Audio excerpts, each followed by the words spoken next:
Hi, my name's Abby Linville, and this is part two of my Module 10 case study. So I had just identified that the option that I was going to move forward with was option number three, which was to make the necessary accessibility accommodations to allow Miguel to complete biology as soon as possible.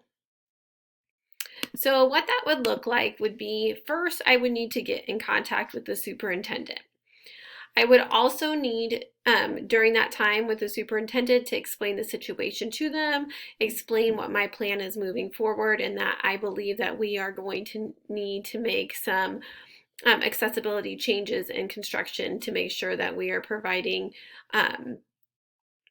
accessibility for Miguel to all the classrooms in our school so that he can enroll in all the classes he needs to take to get to college. I'm going to start by looking at some less costly changes to make, but I just want to make sure the superintendent is fully informed of it. I am also going to follow up with the school counselor. I think that there was a breakdown of communication between the school counselor and the principal. So I think making sure that to follow up with her and explain to her the process, the special education process, and how to identify a kid for being eligible for special education, and the process for 504 plans as well, because it seems like there was a disconnect and a misunderstanding about that, and she needs to be talked to about that and provided with the key information so the situation doesn't have to happen again. And also, we need the principal and the counselor need to talk about how to better the communication so that if there is a big change taking place like that again with a student who is having accessibility issues, that I, as the school principal, am informed of that. I would then need to communicate my plan to look at making the biology class accessible to Miguel with the parents and explain to them the plan and the process for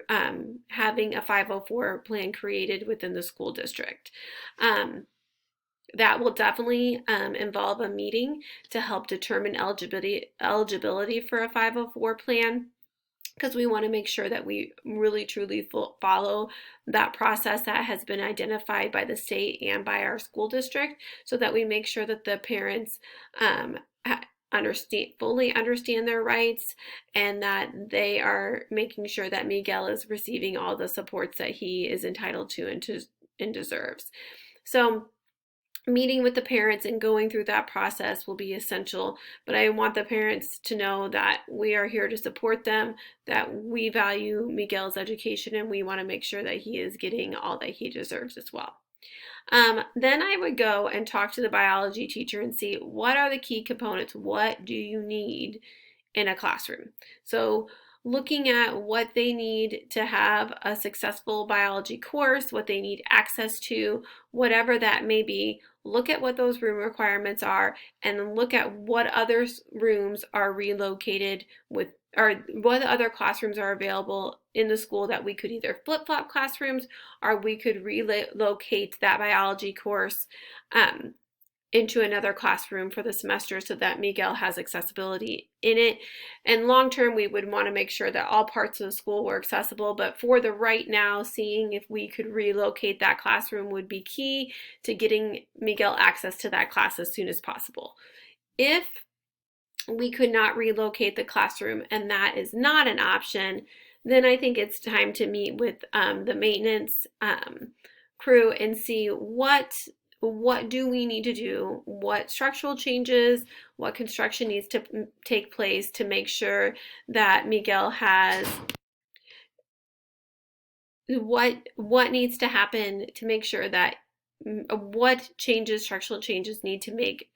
be made to make sure that he has access to that classroom, and that any student in a wheelchair would have access to that classroom. Looking at that and then presenting those options to the superintendent to see which one of those is feasible for taking place with the financial financial aspects of it, and what could take place to happen quickly. If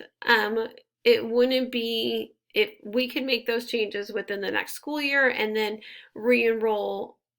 Miguel in biology maybe the next semester or the following fall after that, let's say,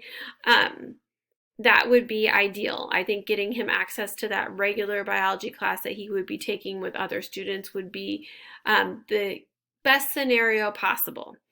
If for some reason we couldn't get him accessibility as quickly as possible, I definitely think the online course is an option. That would be our plan B. But I think the main goal would be for Miguel to be able to take biology with his peers. And I truly believe that between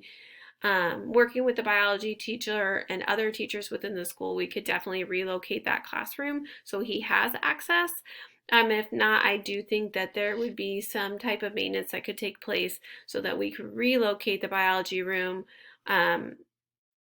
later on, or provide that accessibility by creating a ramp or another option so that Miguel could have access that way. But as I said, always plan B, we would ensure that we as a school provided him with access to an online biology course that would meet his college requirements if need be, if the other options did not work out. I thank you for listening to my case study response, and I have appreciated learning with everyone throughout this quarter, or not quarter, thinking of regular school, this semester. And here are my resources for this assignment. Have a great day.